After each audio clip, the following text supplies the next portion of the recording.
I'm Jim Penrod, Deputy Executive Director for L.A.R.E and a licensed landscape architect. I'm going to be taking you on an inside look at the Section 3 and 4 of the L.A.R.E. Today we're going to talk about licensure exams. We're going to discuss how we created the content for the L.A.R.E and show you the L.A.R.E blueprint as a result of that study. We're also going to talk about the computerized delivery of the exam items now and go through specific examples of what those items look like. And finally, we're going to talk about how you go about registering for Sections 3 and 4 of the L.A.R.E. So, a licensure exam is truly a measurement of a person's competency and their ability to practice landscape architecture without harming the health, safety, and welfare of the public. It's one of the three components of licensure: examination, education, and experience. The exam is directly related to health, safety, and welfare and how you protect the public while you're practicing landscape architecture. What a licensure exam is not is an assessment of one's talent. It's also not an educational process. You won't receive information like which questions you answered correctly or which ones you got wrong, because the purpose of it is, again, to assess a person's their ability to practice without harming the public. And it's not a test of your creativity at all. It's all related to health, safety, and welfare.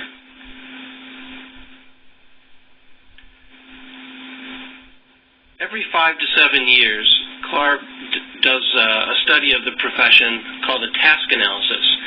And the reason that we do that is to ensure that we're staying up with current practice and also to maintain relevance in testing.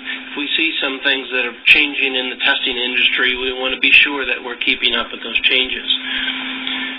The content resulting from that study is based on a survey of the profession, as I said before, and it's representative of the profession. We survey licensed landscape architects, educators, even emerging professionals as we're going through that study to determine the content of the exam. This time around, we came out with 176 tasks that landscape architects perform to ensure protection of the public health, safety, and welfare. Those tasks are divided among 4 sections of the exam. Here you see the exam blueprint that is a result of that study. So Section 1 is really about project and construction administration, about project management. You can see as we look through these sections how it relates to the way we practice. So then Section 2 is really pre-design, and it covers topics on inventory and analysis. And then Section 3 gets into design, conceptual design, design development. And finally, Section 4, we move into the contract document stage of things, where you have things like grading and drainage, details, exam specifications, those kinds of things.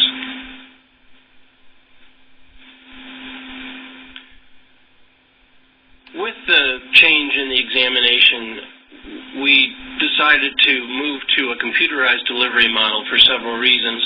One, to provide more access to candidates. There are more testing centers than were available previously with the paper and pencil version of the exam. Also, it allows for opening the testing window.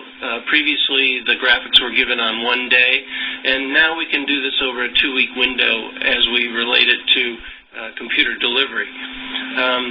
We're going to talk about Sections 3 and 4 mainly today, and there are basically 3 types of items that you're going to see when you take Sections 3 and 4. The first is a multiple choice item. We'll show some examples of this, but that's the standard 4-choice item that you see in most tests that you take.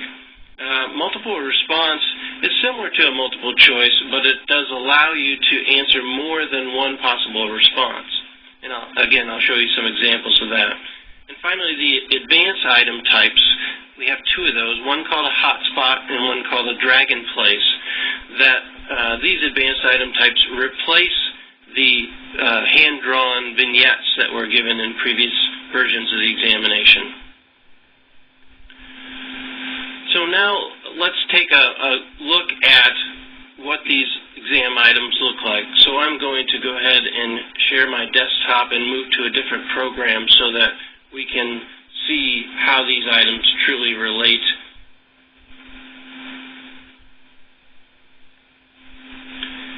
So here what you see is the software exactly as you will see it when you go take a test at the Pearson VUE Test Center. And so the first thing you see here is a standard multiple choice question. And a couple things to note. You'll see at the top right of the screen, you can see the time that's remaining in the examination. And so while you're taking the exam, it's good to look at that to see how much time you have left. Below that, you see which item out of the total that you're on. So here you can see we're just starting. We're going to go through 12 items today, and we're on the first one. You'll also see a button here, flag for review. And if you click that, what happens is at the end of the test, you'll be able to see the specific items that you've flagged, and you can go back to those. So as you're taking the test and you see an item that you want to come back and review at a later time, you can click that flag for review, and I'll show you how that works at the end of the test. So in the multiple choice items, it's as simple as taking your mouse and clicking one of the radio buttons next to the answer choice to select your answer choice. If you'd like to change that choice, you can simply select another one of the radio buttons. Then we move down to the bottom right, click Next to move on to our next item. So here again you see a multiple choice item, and what we'll do with this one is we'll leave it unanswered so that you can see at the end. You'll also see which items that you've left incomplete when you move forward. The second type of item that you'll see in Section 3 and 4 is called a multiple response item. And all multiple response items you'll be able to identify because in italics you'll see the word choose. And typically you'll see either choose a certain number. In this case you can see that we're being asked to choose 3 answers that apply, or you may see that choose all that apply, and you'll have to determine how many of the answers are correct so that you can answer the question. In this particular case, what we're doing is we're being asked to look at a circulation design for this visitor center. And so if we scroll down and look at the choices that we have, the first thing you'll see is that the choice is the parking area is on the wrong side of the nature visitor center. So as I look at this particular plan, I can't really determine that that's a good or a bad thing, so I don't think that that's one of the choices that I'm trying to look for. The second choice is the location of the accessible parking space.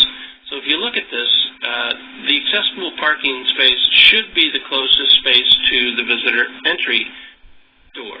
And as you can see, it's not. So I think that's one of the flaws with this circulation plan. So I'm going to select that one.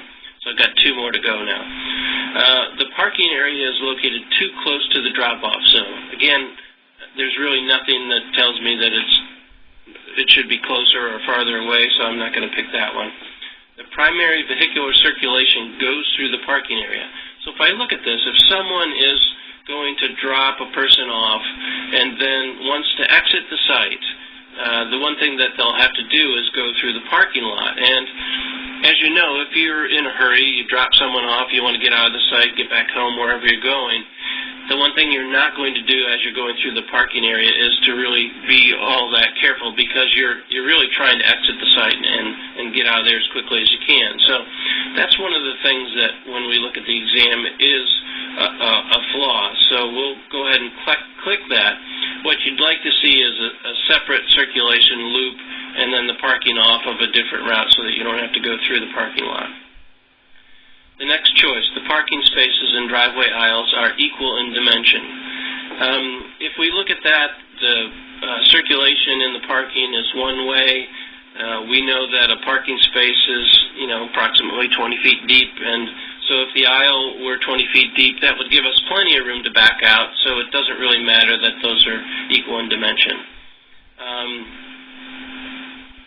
So we don't need to click that. And you'll notice that if I click it again, it'll take that choice off. Access to the site is from Nature Park Drive. Well, that really is the only place. I could scroll back up and you can see that that's really the only place to access this site, so that's not really a problem. There's an accessible route from the visitor center to the trail. So being a public space, it's important that there is accessibility into the entire site, and we can see that there's no access to the trail at all, so there is no accessible area to the site. So I'm going to click that one. There's my three. Those are the three things that I think are flawed with the circulation design. I'm going to just look through the last two. There's no access from the shopping center area. You don't really need that. Circulation in the parking area is one way only. And again, that's not a problem. It's just the way the circulation was done. So I'm happy with those three choices. I'm going to move on to the next problem. Here again is another multiple response question, and in this one you can see that we're being asked to review a proposed grading plan and look for the accuracy of the proposed contours. And in this case you can see again that we're not being told how many to choose, we're just being told choose all that apply. So as I go through these, I'm basically going to look at all of these choices as a true-false question. And I'm going to answer the ones that I think are true concerning the accuracy of this. So if we look at the first one, the proposed contours indicate grading within the drip line of the trees. Is that true or false? Well, I don't really see any contours going into the drip line, and I don't see any existing contours that are being pulled which would cause grading to be under the drip line of the trees. So that's a false statement. I'm not going to select that one. The second one, the proposed contours direct runoff away from the proposed picnic shelter. Well, over here they do, but if you look at the 101 contour, the runoff is flowing right into the picnic shelter. There's no swales from the 100 contour that are really pulling it around. So again, I think that's a false statement. The next one, the proposed contours direct water away from the existing detention area. Well, you can see that all the contours are directing runoff into the existing detention area and not away from it. So that, again, is a false statement. And finally, all proposed contours tie into the correct corresponding existing contours. So if I look at those, I can see that they do indeed tie correctly into those. So that would be my choice. That's the one true statement about this grading plan. The other thing to note here is that you can see the proposed grading is shown in red, and what we've tried to do with the items is to highlight those things that you should focus on in red so that you know when you're looking at the particular graphic what you should focus on. So now we're going into the advanced item types, and this particular item is called a hotspot item. And the reason it's called a hotspot is that you're being asked to select. You can see when I move the mouse cursor over the site, it turns into a plus sign. And if I clicked on the site, it would leave a red X, and that indicates my selection. So in this particular problem, again, I'm being asked to analyze a proposed circulation plan. This would be something that you'd see on Section 3 of the exam, and because it's design related. And so all the hotspot problems are going to say select in italics, and so you'll know to choose or know how to answer these by that particular word in the problem statement itself. So in this one, I'm being asked to select the site area that poses the greatest risk to pedestrian safety. So if I look at this particular site, I might think, well, people could drop off or could cross the entry of this site. That could be a problem. But if I look closer at the site, you'll see that there's a lawn strip here. So I'm not really worried about that at this point. If I go into the site, I can see that I have a parking lot. I've got pedestrians that are going to be parking and coming across the sidewalk here and going directly across the drop-off area. So that's really the area that I think is going to be more problematic, and that's going to be my choice. So once I select it, you can see that I've left that red X there, and I've moved it couple of times to the place where I think is the most problematic, and so I'm going to answer that and move on. So this particular item shows you how that is scored. And you can see that there's a blue box. Obviously, that would not show up during the examination, but that's how the exam writer, when they write these items, would indicate what a correct response would be. So as long as you as a candidate click anywhere within that highlighted box, you'd be able to get this item correct. And when you answer these correctly, any item is worth 1 point. So all the items that you'll see are worth 1 point each, no matter whether it's a multiple choice question or if it's one of these advanced item types. They're all worth 1 point apiece. So again, as long as you answered, selected that area, the red X falls, the center of the red X falls anywhere within that box, you would get this item correct. You can see that there is some margin for error. So the item writers build in that margin for error so that, it allows you some room for putting that X there. This, again, is a hotspot item. Again, you can see the word select, so we know it's a hotspot item. The one thing different about this particular item is that there is some exhibit information or background information that we need to consider when we're answering this particular item. So if I open that exhibit, I can see that, and if I move that down, you can see you can move these exhibit windows around if you need to. What I'm being asked is to select or identify the most appropriate location to construct an earthen berm that holds the largest volume of water on the site with the least amount of environmental impact. So what I'm being shown in this background information is exactly what that earthen berm looks like. So I have a plan view of what it looks like. I have a section so that I can understand what I'm really locating. Again, you saw that I could move these around if I needed to. I can also go down to the bottom left of the window and I can reduce the size of it if I want to. It does make it so that you would have to scroll it, though. Once I'm done reviewing that information, I can close it. I can also go back and open it again if I need to. So again, I'm being asked to locate this berm. One of the things that you'll see is that construction's not permitted in the existing stream channel. So, if I put one there, a berm there, it would really back up a lot of water, but I'm not permitted to do that. So I'm going to have to look at the swales on the site. So one of the things that you're being tested on here is your ability to review existing topography. And, we can see that there's a swale here. It's a small swale. So if I put the berm over here, I'm going to back up a little bit of water, but I think there's probably an area on the site over here where I can select and back up more water. So we can see that, there's a deeper swale, so I'm going to be able to retain the largest volume of water on the site. So that's going to be my selection again, and I'm going to move on. So now we're into the second advanced item type called drag in place. And you can see, again, the items that are drag in place will all have in italics the word place so that you know how to identify those particular items. And really, a drag in place always will have this window on the left side with project elements that you simply click your mouse on, hold the mouse button, and can move them anywhere on the site. You can also move it back, and that building will snap back into place. So, again, this one has some exhibit information. So if I open that up, you can see that I've been given some soil information that I have to consider. And again, this is a Section 3 problem. So I'm designing, I'm moving buildings around, I'm making a design. And I'm being asked to look at the soils. And I'm also being asked to reduce environmental impact and construction costs. So one of the things I see in the soil profile is that I've got bedrock there. If I'm going to have to blast that, that's going to be an impact to the environment. It's also going to increase my construction costs. So that's probably a big factor when I'm looking at this.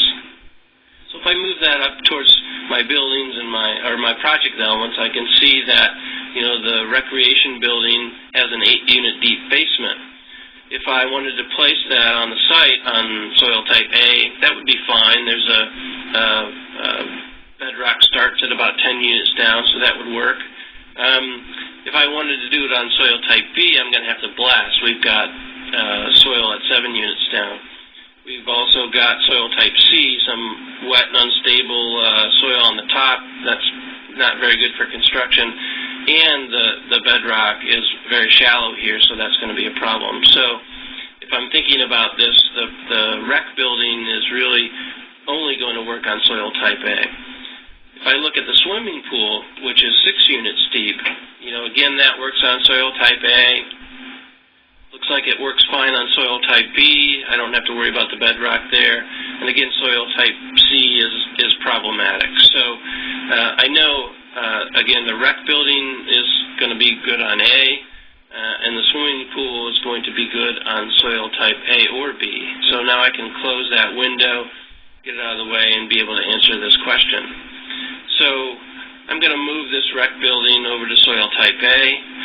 One of the things you can see as I place this that I need to consider is not only that background information, the soil information, but the site and off-site features and relationships as well. So I can see that the topography is fairly steep. Where I put it here, I'm impacting the existing vegetation. Really the best place to put this building is going to be down here on the flat area, and it's in soil type A, so I know that works. So I'm going to place the building there. And you can see I can move it around if I need to.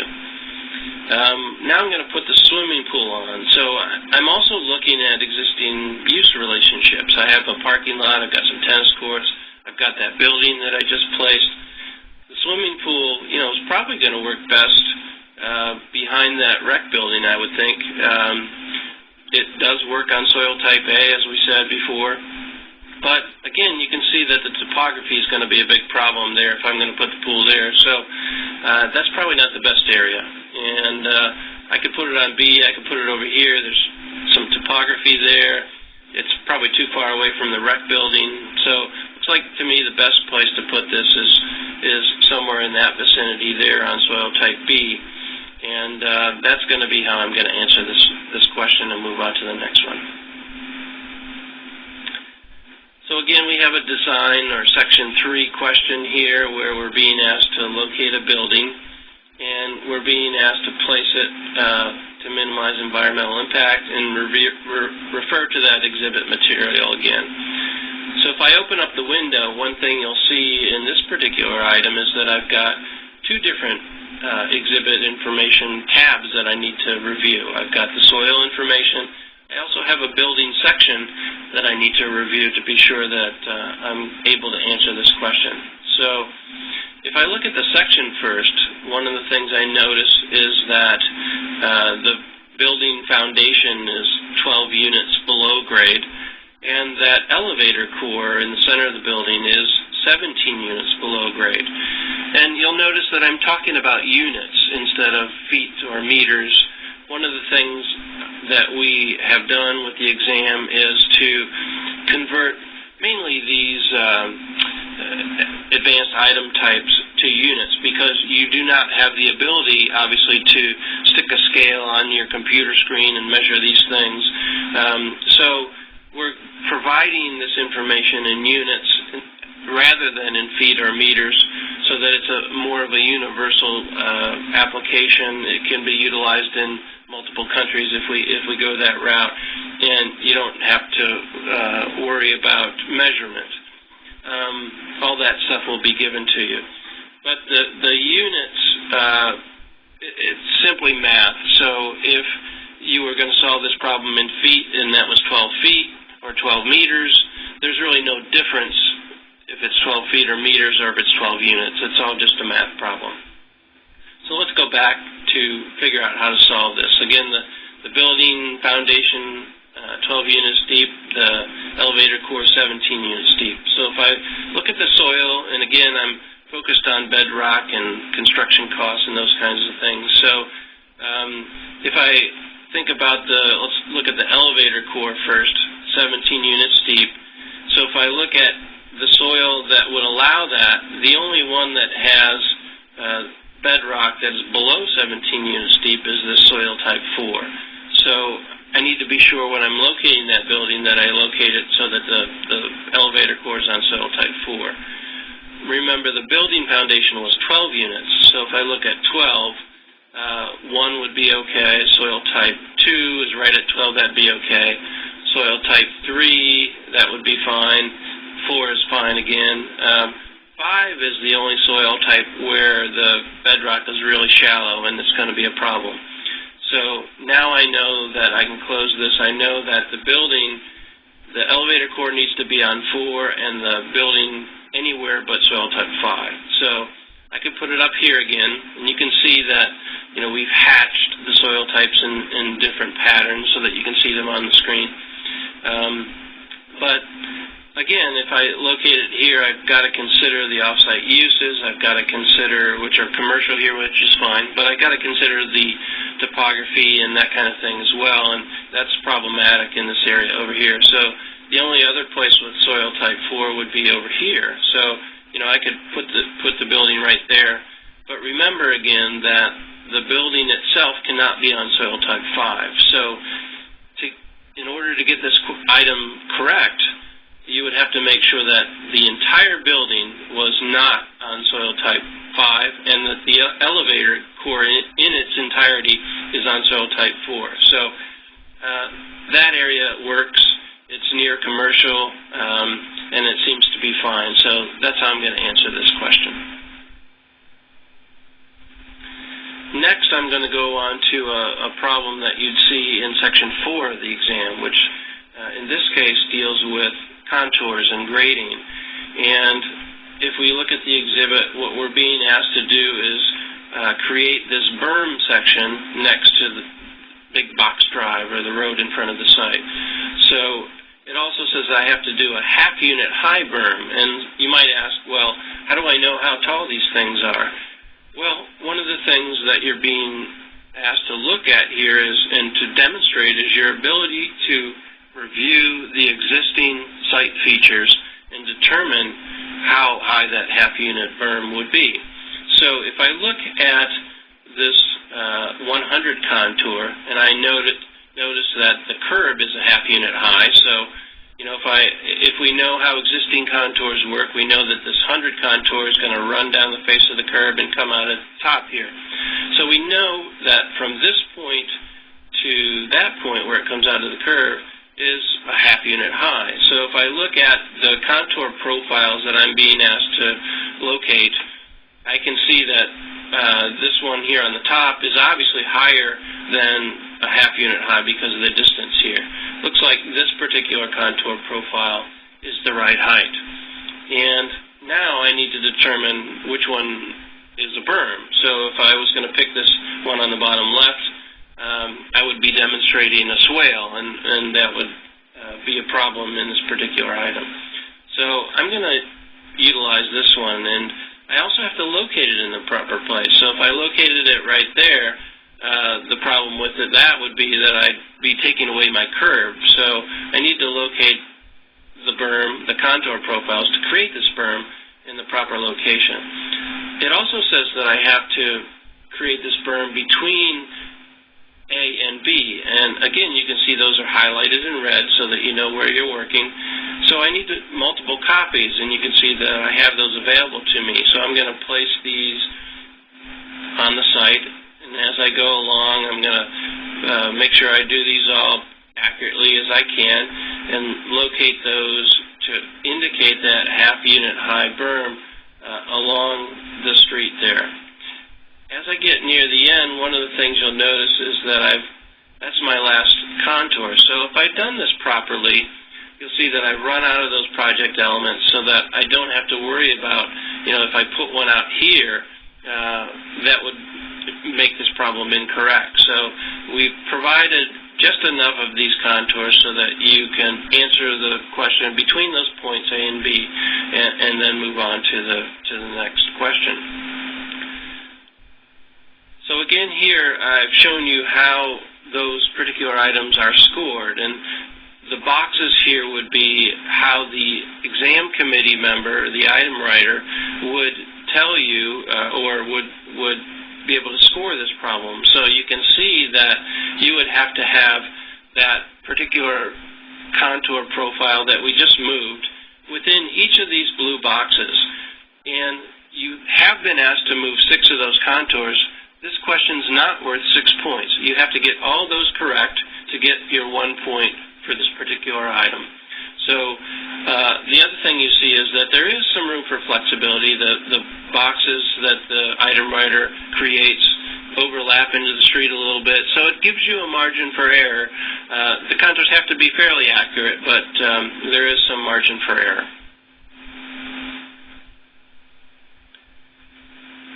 So this, again, is an item that you would see on Section 4, and it deals with grading, and it, in this case, requires you to indicate spot elevations. So in this case, we're being asked to prepare a grading plan for a croquet court. We've been given some information in the problem statement that the sidewalks should be 2% minimum, 5% maximum. Runoff shall not flow onto the court, and quantity of fill to be minimized. A minimum of 1.5 units of soil are required for the court. So if we look at the exhibit, we want to make sure that we have at least 1.5 units of soil over top of this bedrock elevation before we get to the court. So if we looked at the 21 elevation, the minimum elevation at the top of the court where this B1 soil boring is located would be 22.5 units. So we want to make sure that we're higher than 22.5. So I'll close that.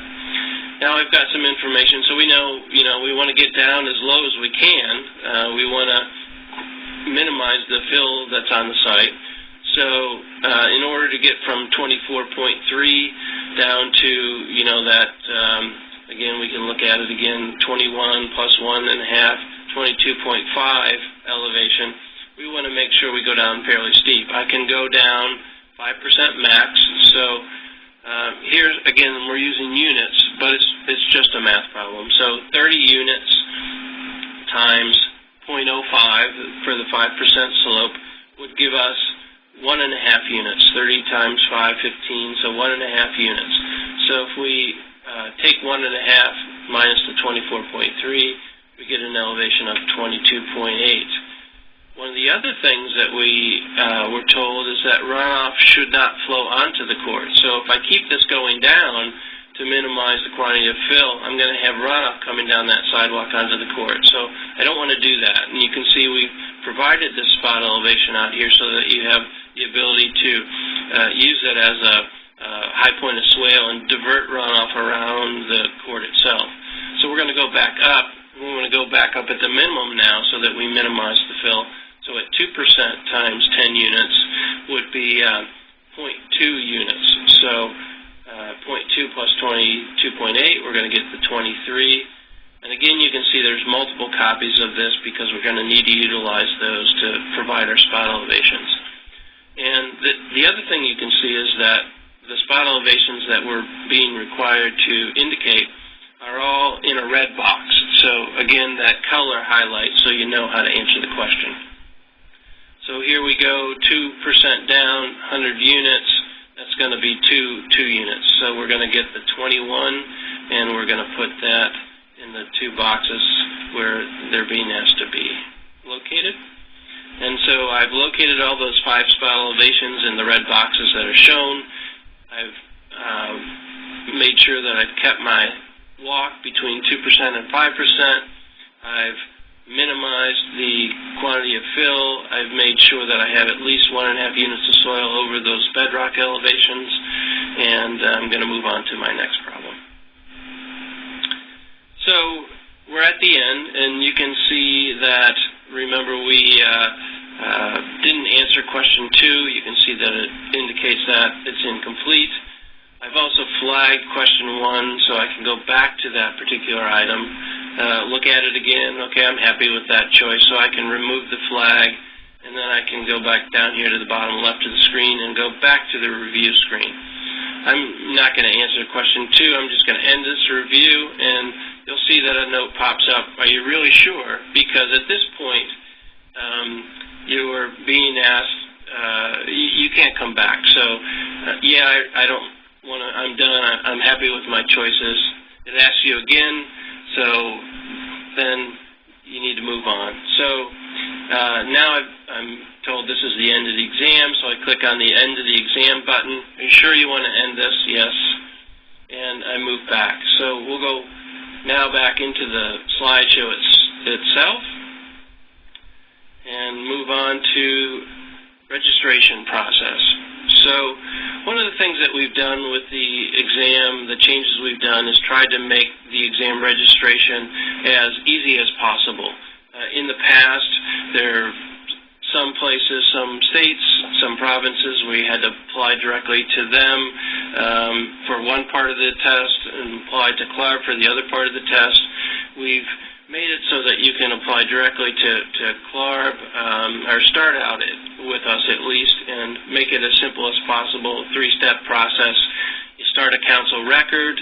The council record was implemented so that we could provide you with better service, and the fee for the council record really replaced the registration fee, which was $75 at least. You had to pay that at least twice, so the $150 council record fee really is a wash, replaces that. If you had to take the exam, you failed it and you had to take it over again, you would have had to pay more in the past than you would now. You don't have to repay that council record application fee. Next, you register for the exam on our website and then select the test location where you'd like to take your exam at one of the Pearson VUE test centers that are around North America. The good thing about having it done through the computer test centers is that you can take the exam at any test center of your choosing. So it doesn't have to be in the state where you wish to become initially licensed. If you're on vacation or somewhere in a different location when you want to take the test, it's fine to take it in a different location than where you want to become initially licensed. So again, we started the application of the exam with the council record for a few different reasons. One, there's benefits for it now. It makes a safe and verified compilation of your professional credentials. One of the things that we do is LARE presents or has a booth at the ASLA annual meeting, and one of the things that we always hear from people coming up to us at our booth is that, can you help me? I can't locate my employer anymore. My employer passed away and I have no way of verifying my experience, and I can't get licensed in the jurisdiction where I wish to become licensed. One of the things that we've done here is to try to provide that safe, secure, verified ability to compile your credentials so that you don't have that problem in the future. It also makes it really quick and efficient to apply for initial licensure once you pass the exam. All that information is already collected. You can start that before you begin the exam. And as you're taking the exam, you can begin to compile that information, so when you're ready for initial licensure after you've passed the test, all that's collected and you can simply transmit it to the jurisdiction of your choosing. In addition, it allows LARE to provide you with timely news on the exam, on licensure-related information, and we have a team of experts here on staff that can help you with your licensure questions as you move along through the process. In the future, it makes it much more efficient to get licensed in multiple jurisdictions, as well as providing the ability to track continuing education, which if you go to things like an ASLA conference, those are automatically uploaded into your council record, so you don't have to worry about keeping records on those kinds of things. It also does allow you to upload PDF documents of CE transcripts if something is outside of an LACES approved provider. And again, it's that insurance that your history is safe And also, if you meet the qualifications for LARE certification, it provides you with a marketing tool that you can use in the future. So the next exam is given December 3rd through December 15th with a registration deadline of November 23rd. Sections 3 and 4 will be given during that period. So I encourage you, if you're interested in taking the exam in December, to register as soon as possible, as the tests are fairly long. The Section 3 exam is a seat time of 4 hours with a 3.5 hours for the exam. Section 4 is a 4.5-hour seat time with 4 hours for the actual items. That extra half hour is to go through the tutorials and that kind of thing. But because our exams are fairly long, the test centers can fill up. Pearson VUE provides exams for multiple vendors, and we're just one of those. So it's important to get in as soon as you can so that you have the selection of your choice for the closest test center and the time that you'd like to take the exam. So the sooner you do it, the easier it is to schedule your appointment. You should expect when you receive the results that you're only going to get a pass or fail, because the exam, again, is a licensure exam is based on minimal competency. It's a single point, a pass or fail. There's no grades or curve. You're not being compared against other candidates. You're being compared against this line of minimal competency. And there's a committee that determines what minimal competency is and how many items out of the number that are given to you that you would be required to answer to demonstrate that minimal competency. So again, you're always being scored or based on that line. It's the number of items that you get correct. All the items are worth 1 point, so as long as you answer more than that number required to demonstrate minimal competency on each particular exam, you'd pass the exam and receive a passing grade. If you fail an exam, what you won't get back is feedback such as which items that you answered incorrectly or what the correct answer for those choices would be. Because again, a licensure exam is not to educate someone. It is used as a measurement tool, and our members are the state and provincial boards that regulate landscape architecture, so we provide the exam as a tool for them to measure people's competency in landscape architecture. And our role is not to teach, although we do provide information like this particular webcast to prepare you to at least to understand the way the exam is administered, so that you're more comfortable when you get to the test, and if you have the knowledge that you're able to demonstrate that and pass the exam, the test doesn't become a barrier because you don't know how the format of the test works. So that's what CLARB's role is. We can't teach you how to pass the test. That would be a conflict of interest for us. And so if you have any more questions about the exam as you watch this video, you can email us at info@clarb.org. You can call us and ask one of our staff a question about the examination. You can also visit the exam section of our website. There's a wealth of information there. The exam specification, really important to look at so you understand the content that's going to be delivered there. And you can also follow us on Facebook and Twitter to get information. And you can pose questions on Facebook or Twitter to be able to ask us directly questions about the exam. So thank you once again, and I appreciate your time. If you do have questions, please use one of those 4 methods to contact us, and we'll try to get that resolved.